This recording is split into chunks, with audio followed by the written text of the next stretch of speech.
Welcome to Democracy Now!, democracynow.org, the War and Peace Report. I'm Amy Goodman. Israeli forces continue to encircle Gaza City, issuing final evacuation orders to remaining residents. Across Gaza, Israeli attacks have killed 22 Palestinians, including 16 in Gaza City, since dawn.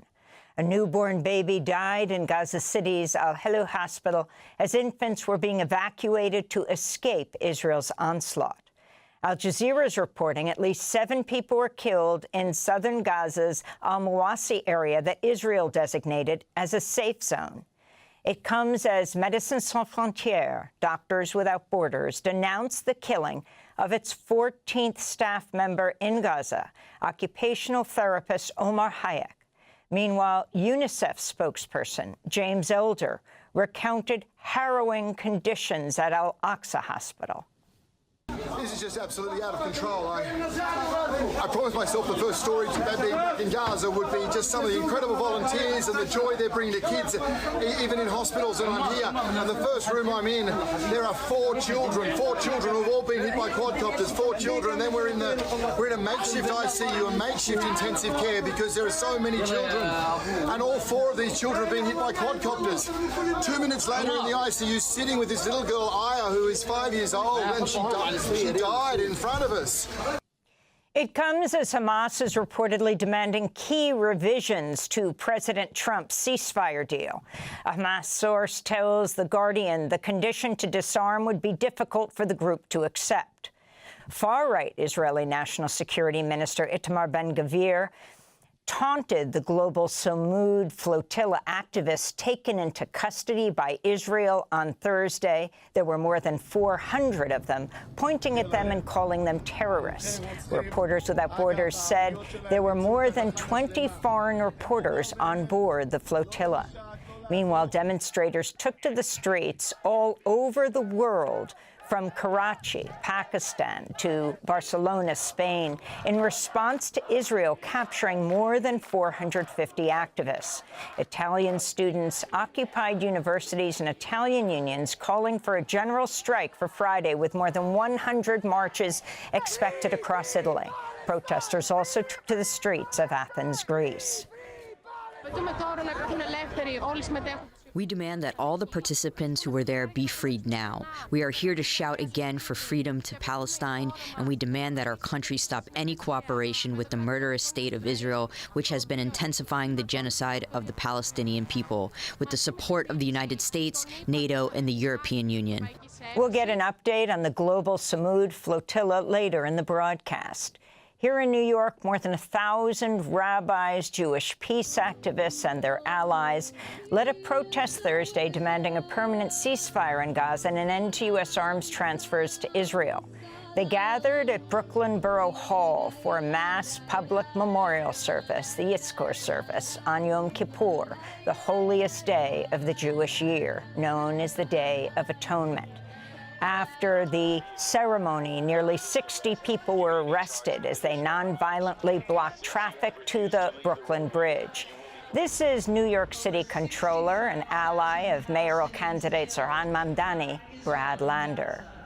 We must today take collective responsibility for what the Israeli government has been doing, is doing today on Yom Kippur, makes clear it is going to keep doing to Palestinians in Gaza and in the West Bank also.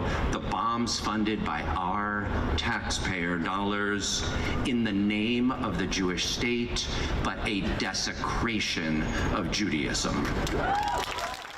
President Trump has embraced the government shutdown as an unprecedented opportunity to punish his political opponents while slashing the federal workforce and cutting off funding to whole government agencies.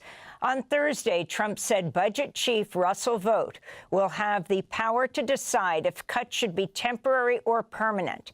And he said he would continue to target projects and agencies favored by Democrats. Well, there could be firings, and that's their fault, and it could also be other things. I mean, we could cut projects that they wanted, favorite projects, and they'd be permanently cut. Democrats are demanding the reversal of cuts to Medicaid and the Affordable Care Act. that will result in some 15 million people losing their health insurance coverage over the next decade. This is House Democratic leader Hakeem Jeffries. This is day 2 of Donald Trump's shutdown, but it's day 256 of the chaos that the Trump presidency has unleashed on the American people. Republicans have shut the government down because they don't want to provide health care to working class Americans. The Labor Department will delay publication of its monthly jobs report that was scheduled for release today. It was expected to show a slowdown in hiring in September. Economist Erica Groshen, who formerly led the Bureau of Labor Statistics, told the Washington Post, quote, "It's a bad time to be missing data. We're flying blind right now as the economy could be turning." The Trump administration is cutting nearly $8 billion in clean energy projects in all 16 states that voted for Kamala Harris, and where both senators voted against the GOP funding bill. According to the Natural Resources Defense Council, the cuts will impact battery plants, hydrogen technology projects, and upgrades to the electric grid. In California, a massive explosion tore through a Chevron oil refinery in the Los Angeles suburb of El Segundo Thursday evening, sparking a fire that burned through the night and could be seen miles away. The explosion occurred around 9:30 p.m., prompted shelter-in-place orders till 2 a.m. No injuries have been reported. This comes as the Trump administration has moved to shut down the U.S. Chemical Safety and Hazard Investigation Board, an independent federal agency tasked with uncovering the causes of industrial disasters. The Trump administration is asking 9 public and private universities to sign a deal to help promote conservative ideas on campus in exchange for federal funding. The administration is calling it a 10-point compact and promised, quote, substantial and meaningful federal grants if universities take action against academic departments that, quote, purposefully punish, belittle, and even spark violence against conservative ideas, unquote. The Trump administration is also demanding the universities ban the use of race or sex in hiring or admissions and cap foreign students to 15% of undergraduates. Walt Heinecke, a faculty member at University of Virginia, one of the universities targeted by the Trump administration, warned the memo threatens academic freedom. It's a threat. And it's a threat that should be taken seriously and should be reacted to in a way in which I think all colleges and universities who this is meant to actually be applied later to all universities and colleges, not just to the 9 or 10 that have received the letter. So that means that we should all be thinking about how to resist this particular form of intrusion. In Baltimore, a federal immigration judge has denied a bid for asylum by Maryland father Kilmar Abrego Garcia, though he has 30 days to appeal the ruling. The judge dismissed Abrego Garcia's argument that he faced imminent removal to Uganda, even though the Trump administration has repeatedly publicly threatened to send him to Uganda or Eswatini, countries he has no ties to. Abrego Garcia first made international headlines when he was wrongfully deported by the Trump administration to El Salvador, where he was held in the notorious Secat mega prison. An ICE official later admitted his deportation was an administrative error. He's since faced relentless attacks on his character by President Trump and top administration officials who've accused him of being a human smuggler and a member of the MS-13 gang, even though he's not been convicted of any crimes. A federal court in Georgia has denied an emergency request by the award-winning Spanish-language journalist Mario Guevara to remain in the United States, paving the way for his deportation to El Salvador today. According to the ACLU, Guevara was not allowed to say goodbye to his wife and 3 children. He's lived in the United States for some 20 years and has built a large following for his reporting on anti-ICE protests. He was jailed by ICE for more than 100 days, even though an immigration judge granted him bond. He was arrested in June while live streaming a No Kings demonstration, even though he clearly identified himself as a journalist. We'll have more on his case after headlines. President Trump is declaring the U.S. is in an armed conflict with drug cartels following recent strikes on boats in the Caribbean. That's according to a memo obtained by the Associated Press. The memo also states, quote, the United States has now reached a critical point where we must use force in self-defense and defense of others against the ongoing attacks by these designated terrorist organizations, unquote. It comes after the U.S. attacked 3 boats in the Caribbean last month, reportedly killing 17 people. Meanwhile, Venezuela's defense minister, Vladimir Padrino, blasted the U.S. Thursday after detecting 5 F-35 fighter jets close to the Venezuelan coast. The presence of these aircraft flying near our area of influence nearby the Caribbean Sea and off the Venezuelan coast is a vulgarity and a threat to national security. It is a serious threat, so I denounce before the world the military harassment and the military threat from the United States government against the people of Venezuela who only want peace, work, and happiness. The United Nations is calling for urgent action to prevent large-scale, ethnically driven atrocities in El Fasher, the besieged capital of Sudan's North Darfur state. On Thursday, the UN's top human rights official warned at least 91 civilians were killed in El Fasher last month as the paramilitary group Rapid Support Forces, or RSF, carried out artillery shelling, drone strikes, and ground incursions. The UN also warned the RSF against starving civilians in El Fasher as a method of warfare amidst credible reports of civilians being tortured and killed by RSF fighters for bringing food and essential supplies into the city. British police have identified the suspect who drove a car at members of the public outside a Manchester synagogue on Thursday before attacking people with a knife. 35-year-old Jihad al-Shami was a British citizen of Syrian descent. He was shot dead by firearms officers just minutes after the rampage began. Manchester police report one of the 2 victims killed in the attack was shot dead by police, and one of the 3 people hospitalized was struck by a police bullet. The Church of England's announced Sarah Mullally as the first female Archbishop of Canterbury. The 63-year-old former nurse served as the Bishop of London and is the 4th woman to be ordained in the Church's history. The Anglican Church has more than 85 million members across 165 countries. And the FDA has approved a new generic version of the abortion pill mifepristone. 3 American companies are now allowed to manufacture the drug. Nearly 2/3 of abortions in the U.S.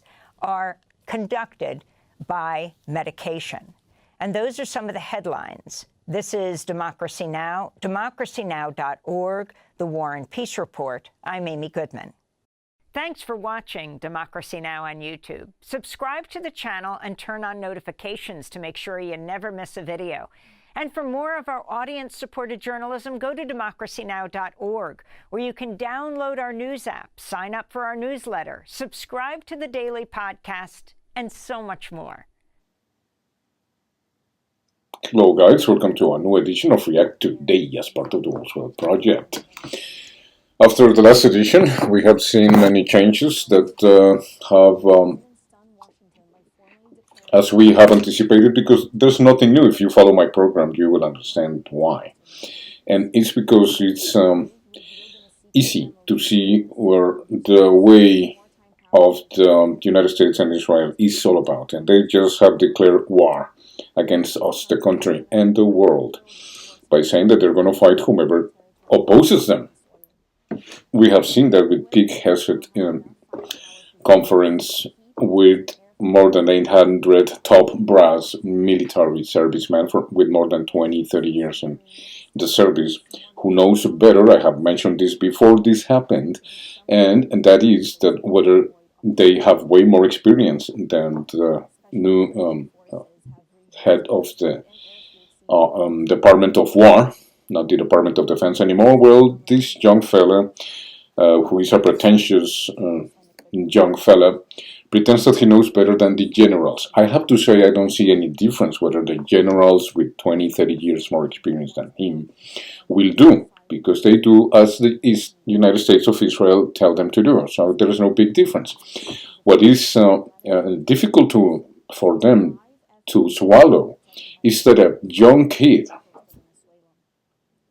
with some experience and very little in combat is giving orders to generals that were into combat for many years and know what that is. Many of them served in the war against Iraq, in the fake war for terrorism, and as we understand it, the 9/11 of September 11, 2001, it's nothing but the beginning of the state of Israel to take over. How can I say this? You might ask, well, that is a conspiracy theory. Well, sure, whatever. I think that 5 parts of Tucker Carlson explain a little bit why we Americans, Canadians, and Europeans cannot be that stupid and simply close our eyes to the reality of 2001, which was, we're going to take over the world, that's it. We have Israel in the Middle East. What's stopping us? Ourselves. So the generals that are receiving this insulting manifestation of power by a young fella that is inexperienced and very ambitious is something that might let them look themselves and say, okay, we have been even stupider than them. We have created and supported a war for more than 24 years in the name of terrorism. We can decree who is terrorist and who is not. Right now, their own people in the United States are considered to be terrorists.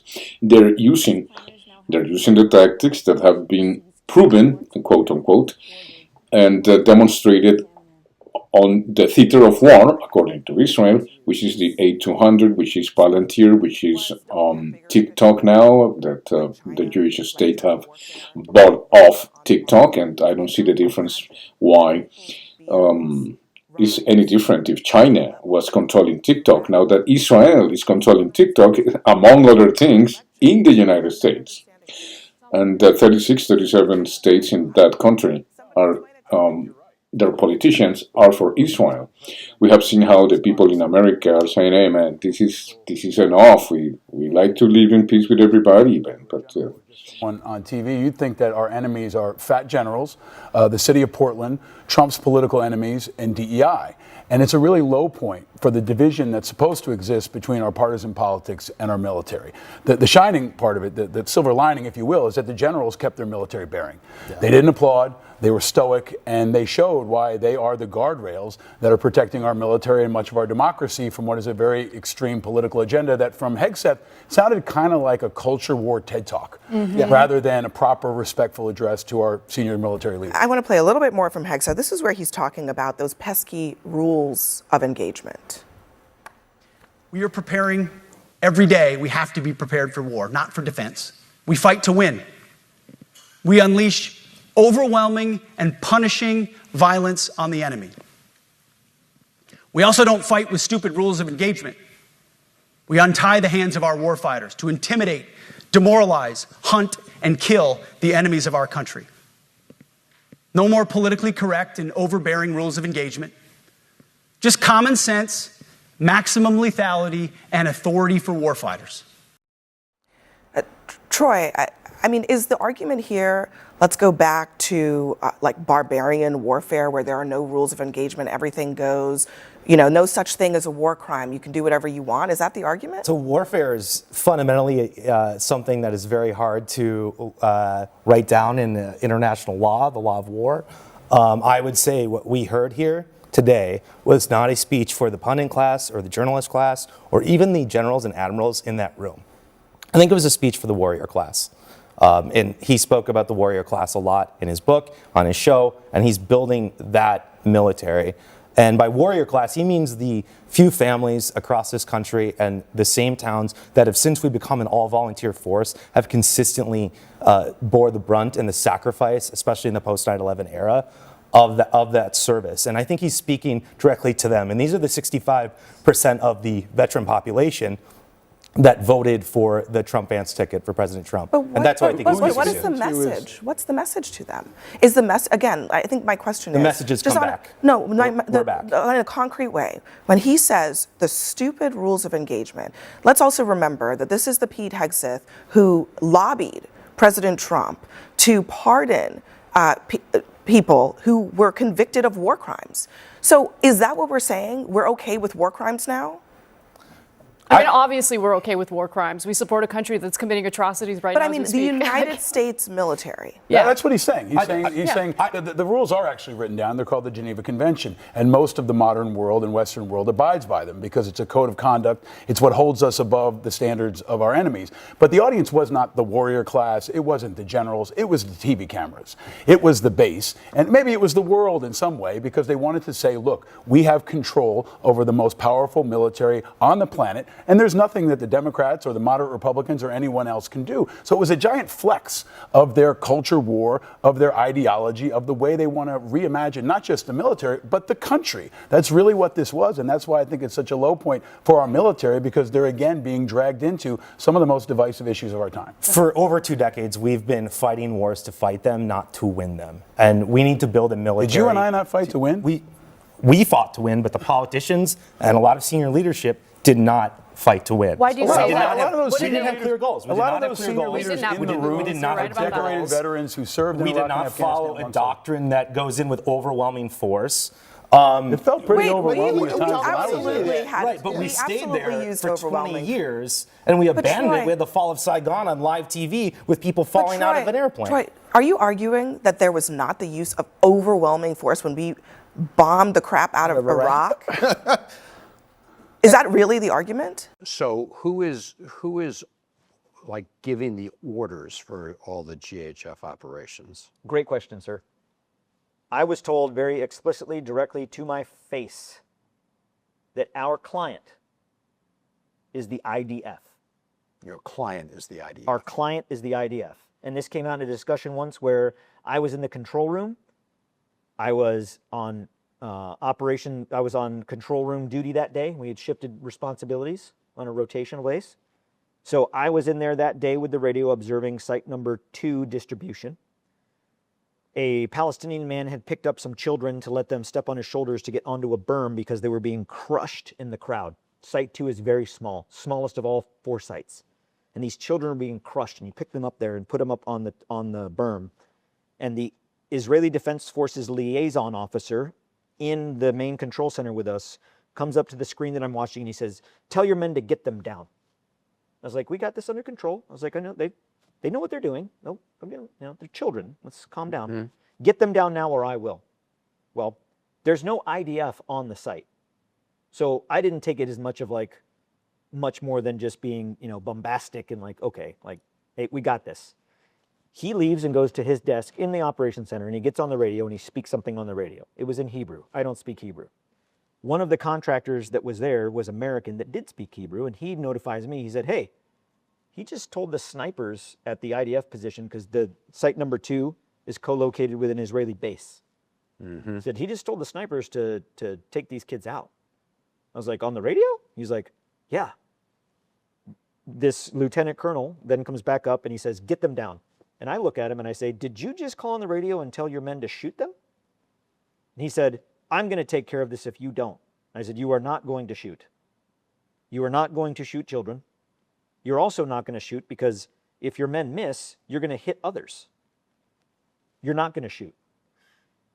Thank God we didn't come to the conclusion of figuring out whether he would or not, because the children jumped down and ran off of the site. They didn't want to be there. They were unarmed. They didn't have shoes. One wasn't even wearing a shirt. They were starving. The chief operations officer for Safe Reach Solutions, our higher headquarters, so to speak, in the contract, beckoned me outside with him, and he looked at me in the face and he said, "Never say no to the client." And I asked him, I was like, "I didn't know the client was in there. Who's here? Did Johnny Moore come to visit?" Right. And he said, "No, the IDF." I was like, "The IDF are our client?" He said, "Yes, we work for them."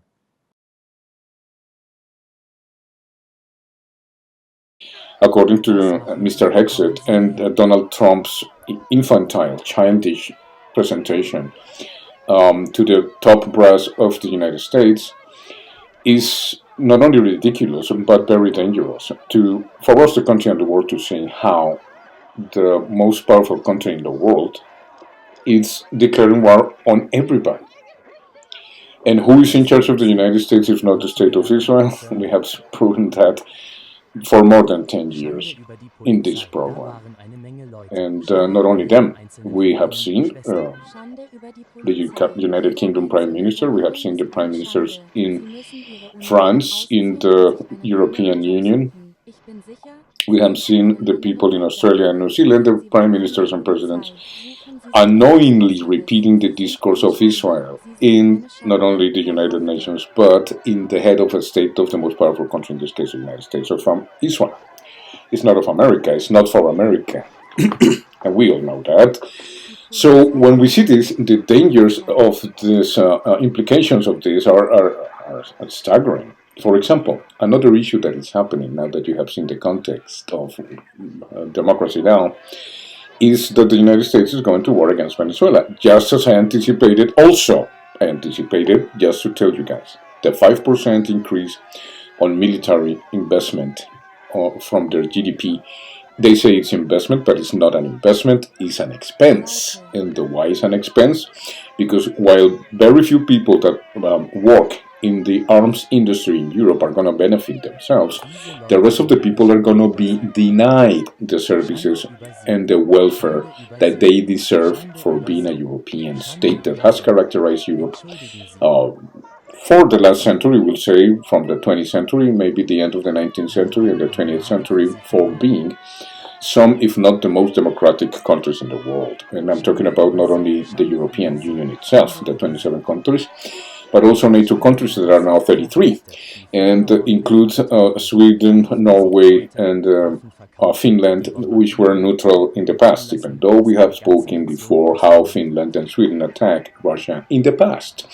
Russia has been attacked in the last 1,000 years, let's say, 18 times, if not more, by many other countries surrounding her. So it is the right to Russia to defend itself. Okay. So in that sense, there's many things to talk about today. We already saw what's going on with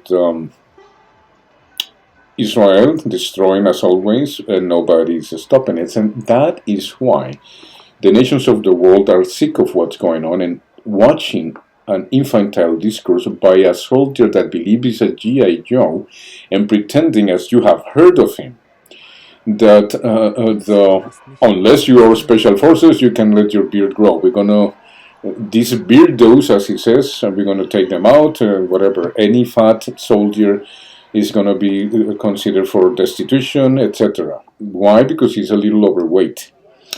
If you see the people on ice, they're all overweight. They're all overweight. They are using the tactics that Israel uses in Palestine for the last 100 years, but especially since 48, and the borders in 67, which proves us, the country and the world, that what we are seeing regarding the peace deal that the United States is proposing through Israel for Hamas is unacceptable. Well, if you're going to ask Hamas not to be a party of the new state of Palestine, well, why don't you ask Israel also to give up their weapons and sit on the table? They're not going to do that, but they're asking from Hamas and from other players that are armed militias in Palestine in order to help them defeat the Palestinians. And they are doing it for some money, sure, but Israelis have been confronted by them, and these people, the represented organizations that are against Hamas, and gladly will fight against Hamas. The problem is, where do you find Hamas? It is not behind the 250,000 people that have been displaced, as you have seen just today in Democracy Now! And many other outlets. Now, the irresponsibility, and we'll get back to the program about Israel in the world, is that they're going to go now using the excuse of narco-terrorism of Venezuela, and they want to kill two birds with one shot. and that is to destitute President of Colombia for the things he said in New York, asking from the soldiers not to obey orders when it comes to kill innocent people, which is obvious. You're there to receive your orders, and the orders are what you need to accomplish, and that is the goal as a soldier, to give orders, and the orders are to be followed and accomplished. That's it.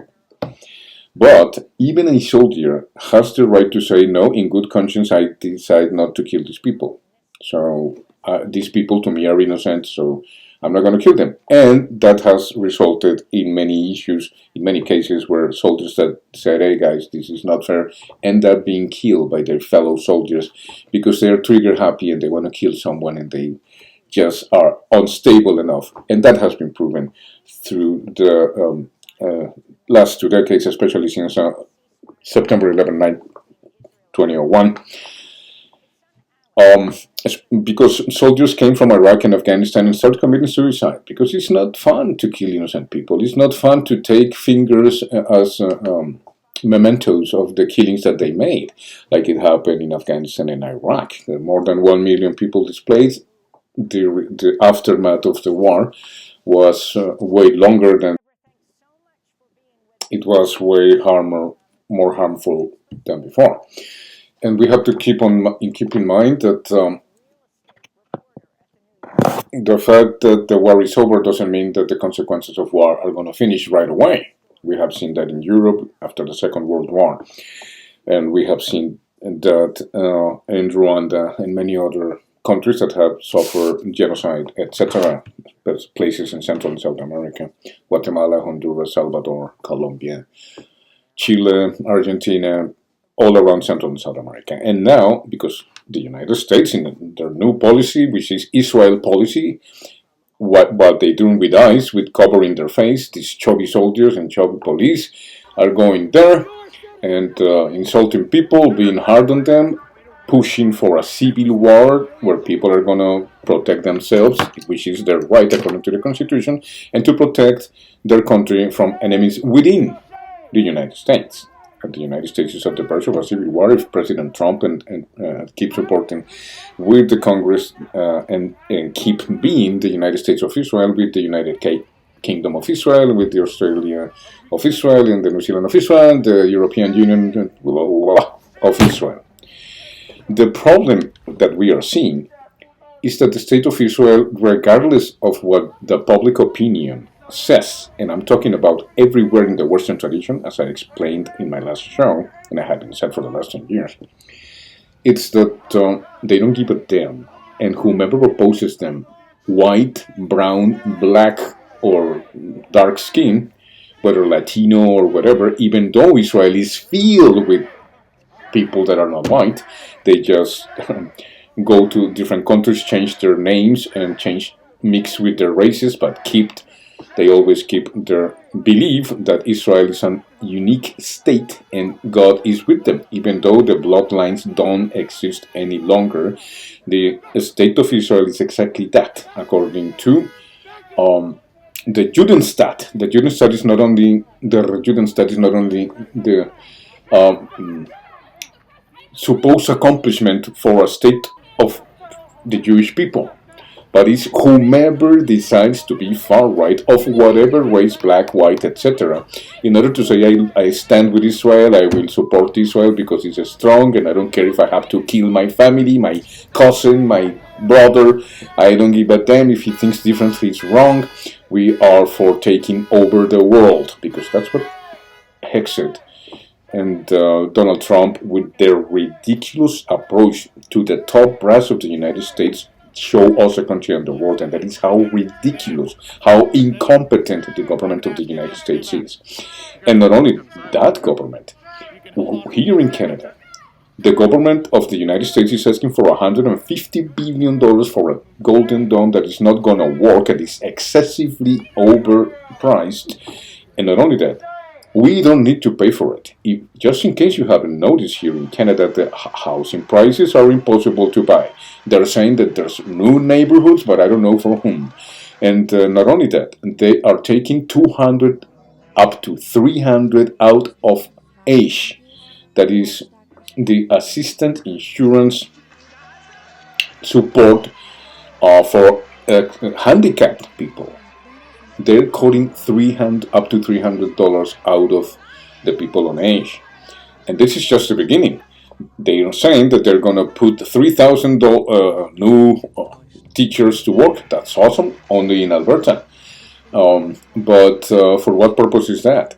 Aren't the teachers recently on a march and on strike because the government of Canada have stalled their wages?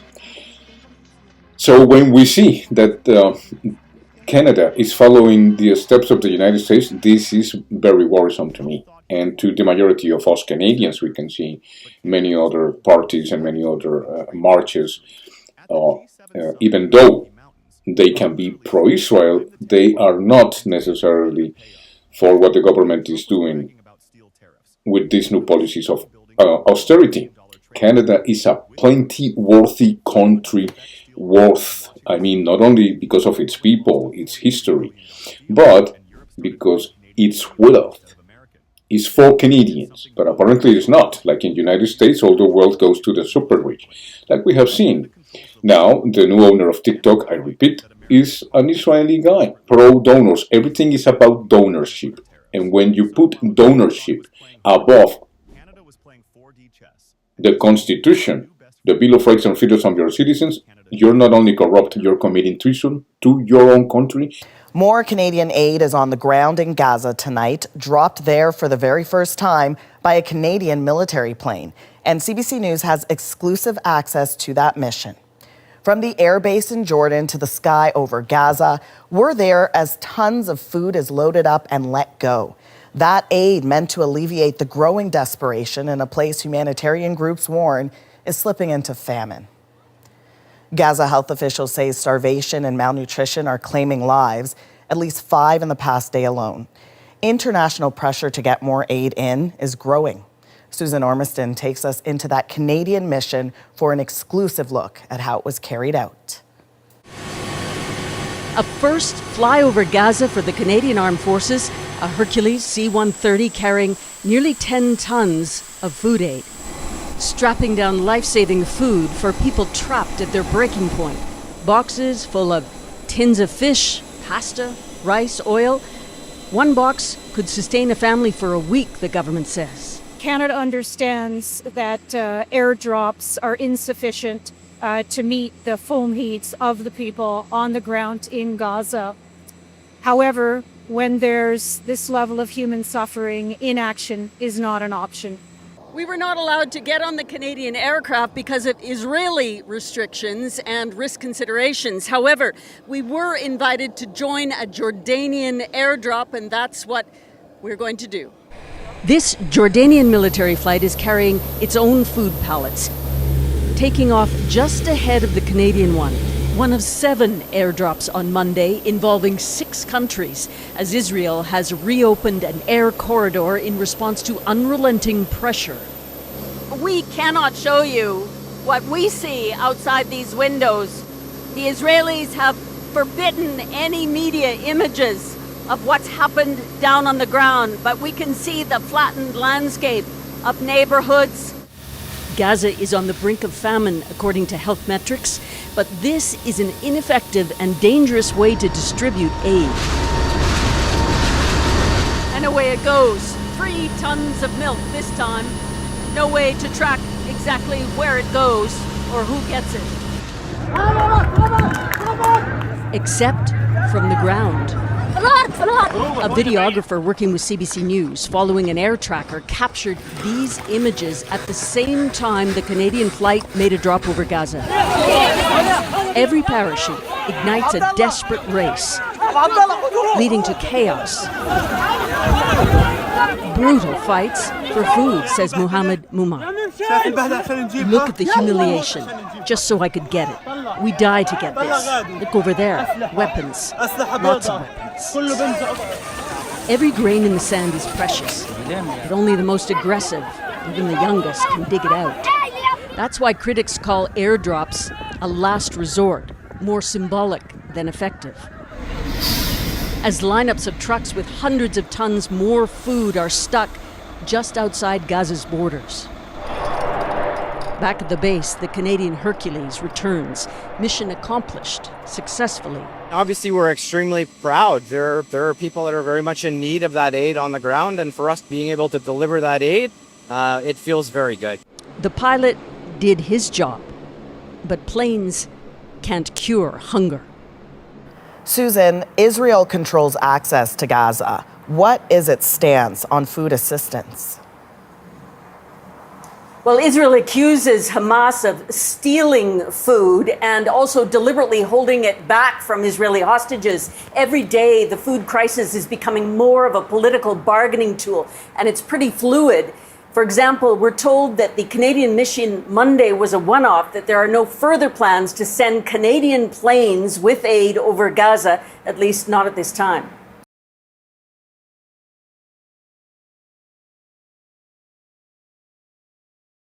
And you should be hanged, or well, disciplined, or thrown in jail, let's say. But the situation that is happening in the United States using the tactics that they use in Palestine, I mean Israel, it's obvious that Israel has such influence in the United States that even the United States is using their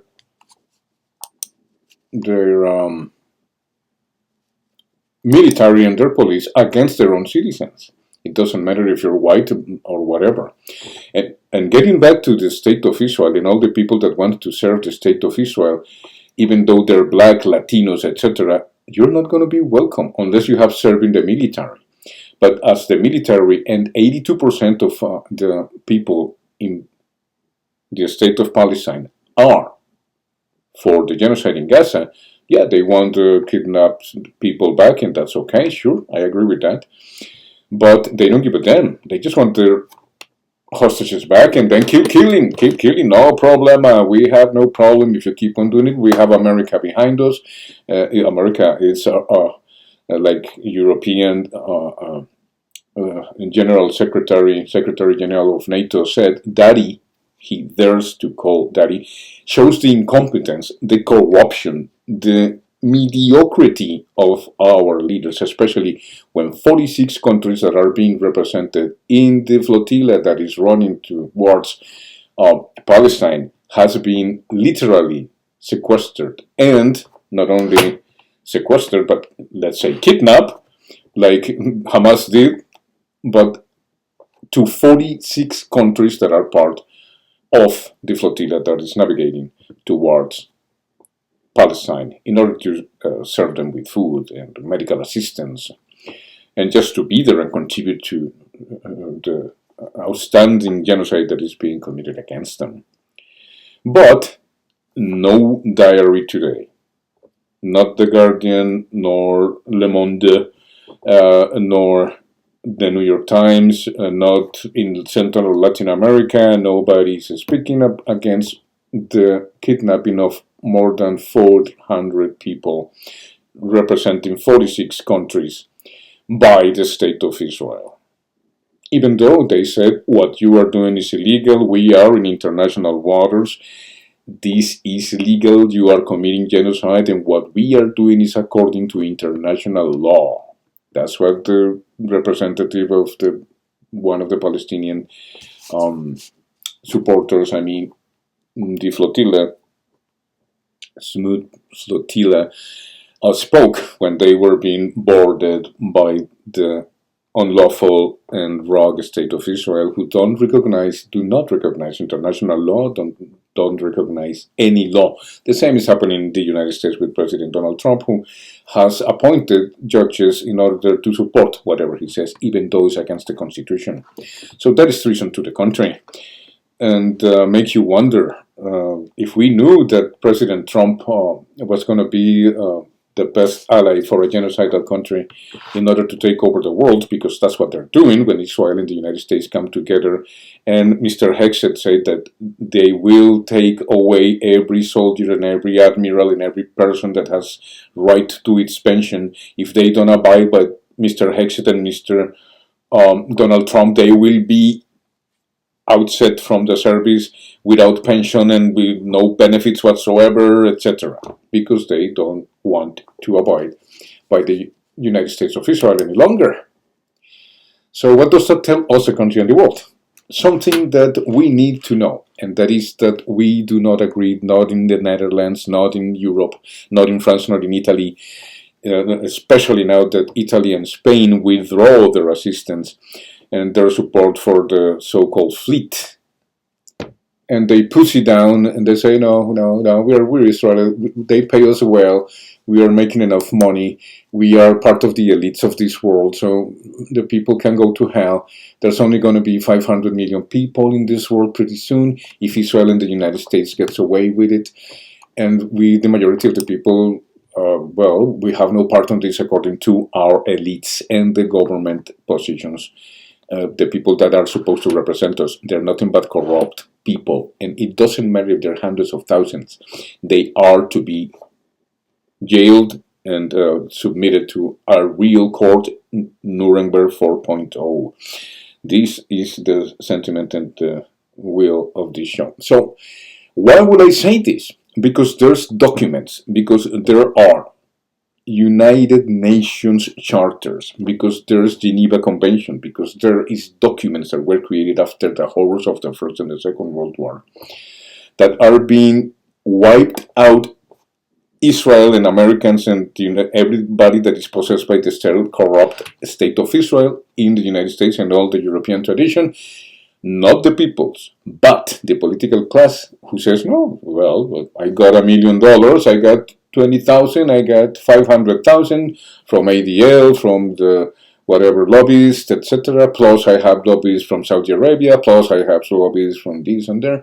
And I have to tell you that one of the shameless issues that have happened in this conflict, that in a few days, in just 4 days, is going to be the 7th of October, it will be 2 years of killing and assassination, is the Arab countries, the Muslim countries. It doesn't matter if you're Shia or you're Sunni, dude.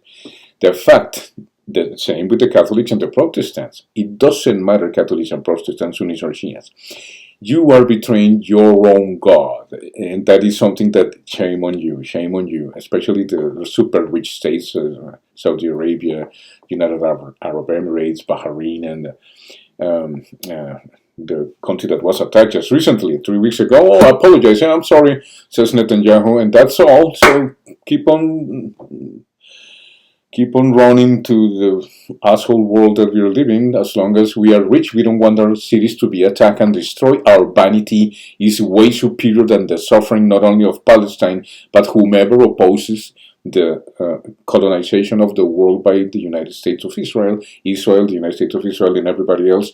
I have mentioned the Western tradition, but not only them, the Muslims themselves, who pride themselves of not drinking, of being Puritans more than the Puritans of the Christianity, and they praise themselves to be obeying Almighty. They have a better religion, they're better than everybody else, and every religion feels the same with the Hindus that are killing Muslims in Kashmir and many other places, etc. So all religions believe the same confusing attitude that says that we are better than everybody else and you're wrong.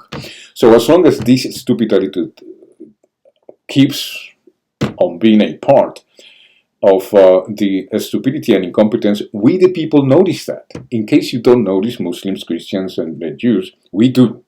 We, the majority, do. And the responsibility we put on the Muslim countries for not supporting Palestine, just because their beautiful countries are super rich, is nothing but a vanity and a venal and a superficial with zero depth or anchorage on Islam, but in money, what money can buy.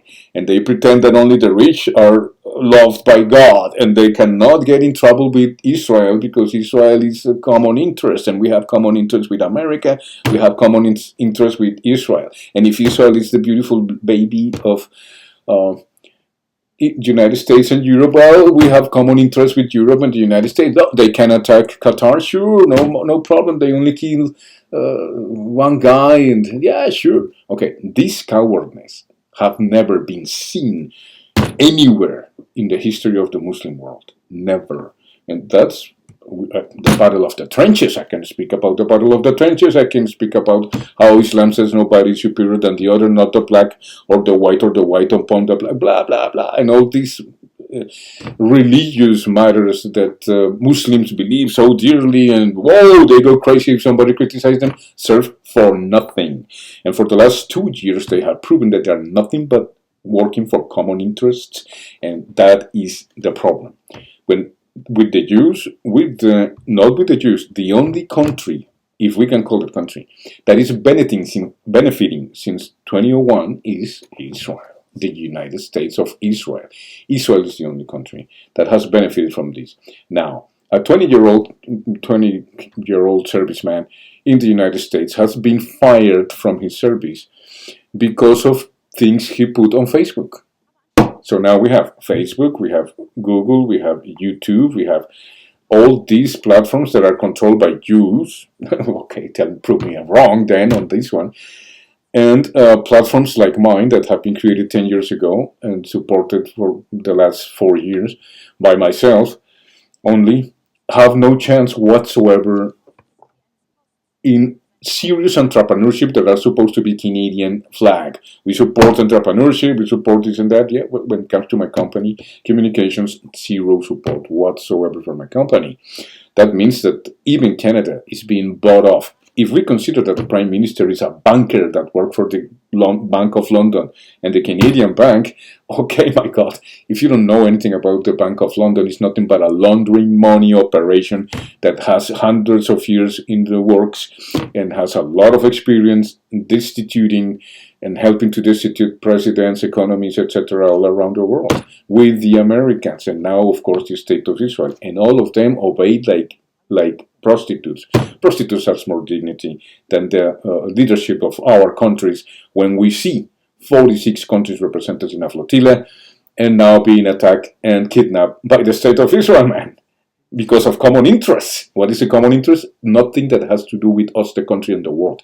The common interests are only between the elites in Canada, England, the United States, for Israel. The same in Central and South America, which proves my point for the 10th time. Now that React Today, as part of the World Wide Project, 10 years denounced this way before. 25 years ago, I have been doing this. Okay, so what we're seeing is the importance of somebody that has the guts and the ability to say, hey guys, everything you're doing is wrong. And I'm going to have to tell it to you in the best place possible in order for us, the country and the world, to understand what's going on. So let's hear it. We're going to hear one of the most courageous presidents in the world that has a stand in the name of our real God. And this is Jesus in the name of Christianity, real Christianity, because the Catholics and the evangelicals are totally submitted to the devil himself when they tolerate genocide and still wants Israel to be who controls the world. I'm sorry, I don't think so, Paul. This guy is a president of a country who have been tried to kill. The assassination attempts on his life, I don't know how many have he survived. But now that he's president, he called it as it is. In the name of our God and our Jesus and Virgin Mary, whatever you, if you're Catholic or if you're Christian evangelical, you should listen to this. So let me tell you what the president of Colombia, with 7 bases, military bases of the United States, there to say at the most important place that you can speak to power, the United Nations.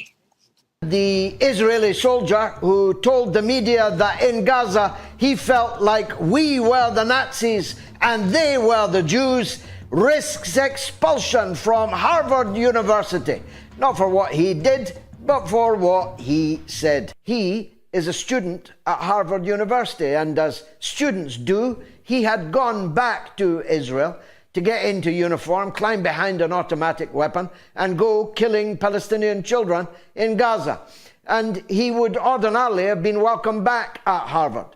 ordinarily have been welcomed back to his bank job or any other kind of job that these expatriate Israelis currently do. It is one of the most telling couplets of the whole conflict, of the whole chapter of genocide over the last 20 months. The Israelis were behaving like the Nazis. The Palestinian victims were like the Jews.